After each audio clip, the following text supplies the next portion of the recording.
స్కూళ్ళని ప్రభుత్వాలు నడుపుతున్నాయని అనుకుంటారు చాలామంది. కానీ స్కూళ్ళ నుంచి వచ్చిన వాళ్ళే ప్రభుత్వాలనే కాదు జాతిని కూడా నడుపుతారు అంటాడు ఒక లీడర్. నిజమే కదా? ఎంత బ్యూటిఫుల్ థాట్. ప్రభుత్వ స్కూళ్ళు దట్టు విద్య ప్రాధాన్యాన్ని ఇంత సింపుల్గా ఇంత ఎఫెక్టివ్గా ఎవరన్నా చెప్పగలరా? అదొక్కటే కాదు, గవర్నెన్స్ గురించి ఎక్స్పెండిచర్ గురించి అన్నిటికీ మించి విషయాన్ని జనానికి అర్థమయ్యేలాగా చేర్చడం గురించి ఆ లీడర్ పెట్టిన ఎఫర్ట్స్ కానీ వేసిన అడుగులు కానీ చూస్తే అవునా నాయకత్వం ఎంత గొప్పగా ఉంటుందా అని మనం స్పెల్ బౌండ్ అయిపోతాం, ఆశ్చర్యపోయి చూస్తాం. ఆయన నాకు నచ్చే అతి కొద్ది మంది నాయకుల్లో ఒకడు. అందుకోసమే ఆ లీడర్ ఇంపాక్ట్ ఏంటో, అలాంటి లీడర్షిప్ క్వాలిటీస్ గురించి మనం ఎందుకు ఇప్పుడు మాట్లాడుకోవాలో కంప్లీట్గా చూస్తే మీకే అర్థమవుతుంది.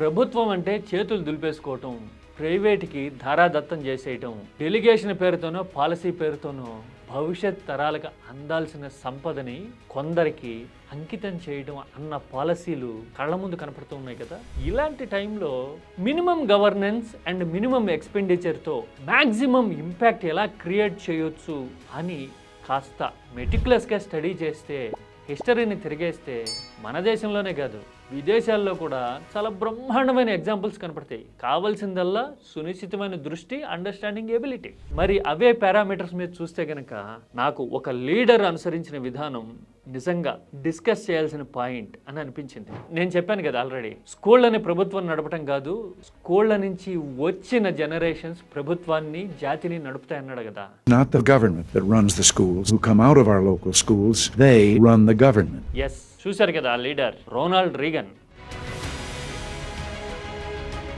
అమెరికా చరిత్రలోనే అత్యంత పవర్ఫుల్ ప్రెసిడెంట్స్ ఎవరు అని లెక్క తీస్తే టాప్లో ఉండే పేర్లలో రీగన్ ఖచ్చితంగా ఉండి తీరుతారు. రెండో ప్రపంచ యుద్ధం టైంలో రూజ్వెల్ట్ తర్వాత జమానాలో మోస్ట్ ఇన్ఫ్లుయెన్షియల్ ప్రెసిడెంట్గా రోనాల్డ్ రీగన్ పేరు చెప్పేవాళ్ళు చాలా ఎక్కువ మంది ఉంటారు అమెరికాలో అని చెప్తారు.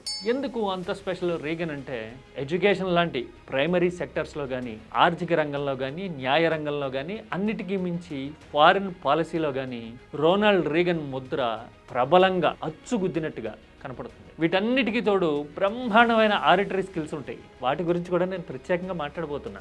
ప్రైమరీ ఎడ్యుకేషన్ సెక్టర్లో రీగన్ తెచ్చినన్ని సంస్కరణలు అంతకు ముందు కానీ ఆ తర్వాత కానీ ఎవరూ తీసుకురాలా అని చెప్తారు 80sలో రీగన్ టెన్యూర్లో.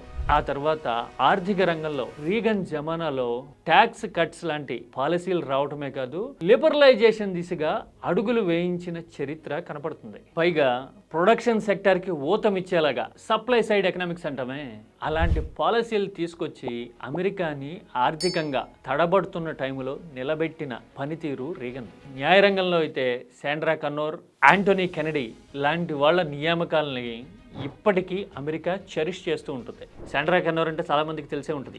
అమెరికా చరిత్రలోనే సుప్రీం కోర్టు న్యాయమూర్తి అయిన తొలి మహిళ. రివల్యూషనరీ స్టెప్ ఒక రకంగా.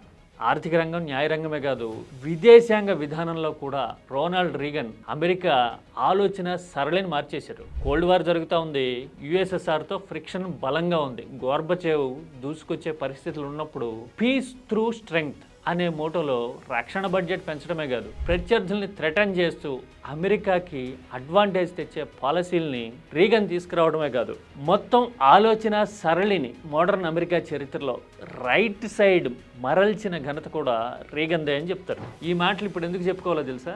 రీగన్ రిపబ్లికన్, ఇప్పుడున్న ప్రెసిడెంట్ ట్రంప్ కూడా రిపబ్లికనే. ఒక రకంగా రీగన్ అనుసరించిన పాలసీస్ ఈక్విలిబ్రియంతో ఉన్నట్టు అందరికీ అప్లికబుల్ అనిపించేలాగా రైటిస్ట్ టిల్ట్తో కనపడితే, ట్రంప్ వాటిని ఎక్స్ట్రీమ్ లెవెల్కి తీసుకెళ్లి ఇప్పుడు ఇష్టం వచ్చిన రీతిలో అరాచకం చేస్తూ ఉన్నారు కదా. అందుకోసమే ప్రపంచమే కాదు అమెరికా కూడా రీగన్ లాంటి పాలసీ ఉంటే బాగుంటుందేమో అని గుర్తు చేసుకుంటూ ఉంది. అంటే 50 ఏళ్ల నాడు రీగన్ అనుసరించిన పాతినే ఎంచుకున్నట్టు ట్రంప్ కనపడినా కానీ ట్రంప్ మరీ పూర్తిగా బయాస్డ్గా దూరదృష్టి లేకుండా వ్యవహరించడం ఇప్పుడు కనపడతా ఉంది.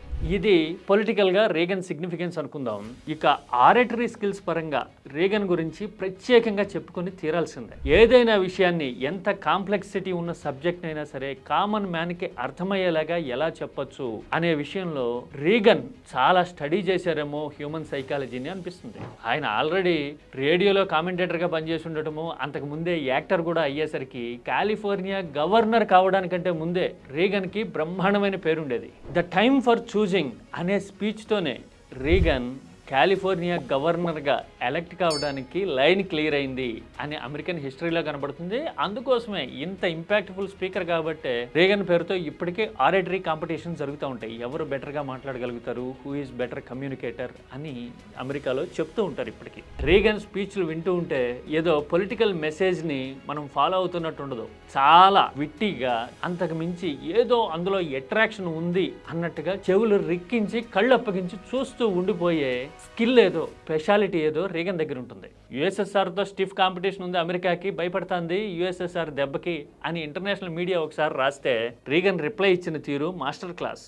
ఇప్పటికీ 1 out of 7 families in the Soviet Union own automobiles. యుఎస్ఎస్ఆర్లోట 7 కుటుంబాల్లో 1 కుటుంబానికి మాత్రమే అప్పుడు కారు ఉండేదిట. కొత్తగా ఎవరన్నా కారు కొనుక్కోవాలన్నా కానీ రష్యాలో ఆటోమొబైల్ ఇండస్ట్రీకి జనరేట్ చేసే, ప్రొడక్షన్ చేసే కెపాసిటీ లేదుట. అందుకని డబ్బులు మొత్తం గడితే 10 ఏళ్ల తర్వాత కారు డెలివరీ చేస్తారట. There's a 10-year wait. అలాగా ఒక పెద్ద మనిషి కారు బుక్ చేసుకోవడానికి వెళ్తే డబ్బులన్నీ కట్టించుకుని 10 years తర్వాత రమ్మన్నారట. రమ్మంటే ఆయన చాలా అటెన్షన్తో మార్నింగ్ రావాలా, ఈవినింగ్ రావాలా అని అడిగాడు. Morning or afternoon? అదేంటి 10 years తర్వాత ఎప్పుడు వస్తాయి ఏంటి అని అక్కడ ఉన్న పర్సన్ అడిగితే plumber is coming in the morning అన్నట్ట. The plumber's coming in the morning. చూశారు కదా, ఈ ఫుల్ జోక్ మీకు ఇంటర్నెట్లో అందుబాటులో ఉంటుంది. ఇంతకీ దాని అర్థమేంటో తెలుసా? రష్యాలో ప్రొడక్షన్ ఎబిలిటీ చాలా తక్కువ ఉంది, కారు కొనుక్కోవాలంటే 10 ఏళ్ళు పడుతుంది, ఆఖరికి ఇంటికి ప్లంబర్ రావాలన్నా కానీ 10 ఏళ్ళు పడుతుంది అక్కడ. అలాంటి దేశమా అమెరికాని ఢీ కొట్టేది అని ఇంటర్నేషనల్ ఎరీనాలో రీగన్ వేసిన జోక్ ఇది. ఇలాంటివి చాలా ఉంటాయి, కొన్ని అయితే మసాలా జోక్స్ కూడా ఉంటాయి. అమెరికా కల్చర్ కాబట్టి సరిపోయింది, కానీ అదే ఇంకెక్కడన్నా అయితే కనుక గొడవలు అయిపోయి ఉండేవేమో. చర్చిలో ఒక పర్సన్ అన్నట్ట, I slept with a women who is another man's wife అన్నట్టు. Last night, I held in my arms a woman who was the wife of another man. చుట్టూ ఉన్న వాళ్ళు క్యూరియాసిటీతో హూ ఈజ్ షీ అని అడిగారు. షీ ఈజ్ మై మదర్ అని చెప్పాడు.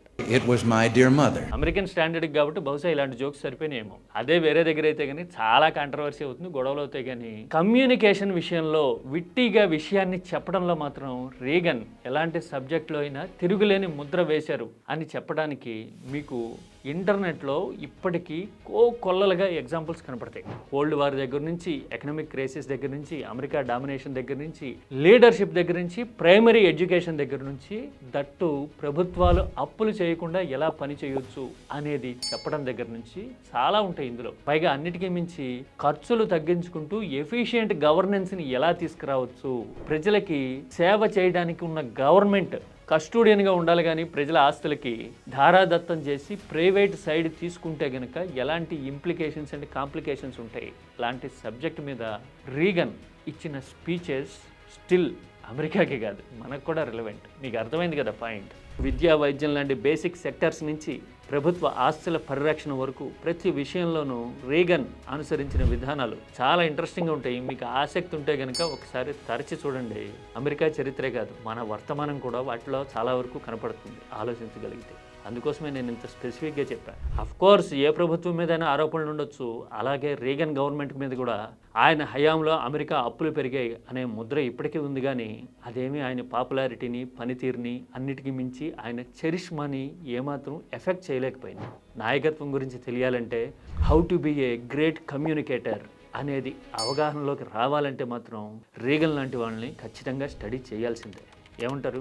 Impactful policies విషయంలో Reagan జమానాకి సంబంధించి నేను ఏమన్నా మిస్ అయినా? మిస్ అయితే కనుక ప్లీజ్ లెట్ మీ నో.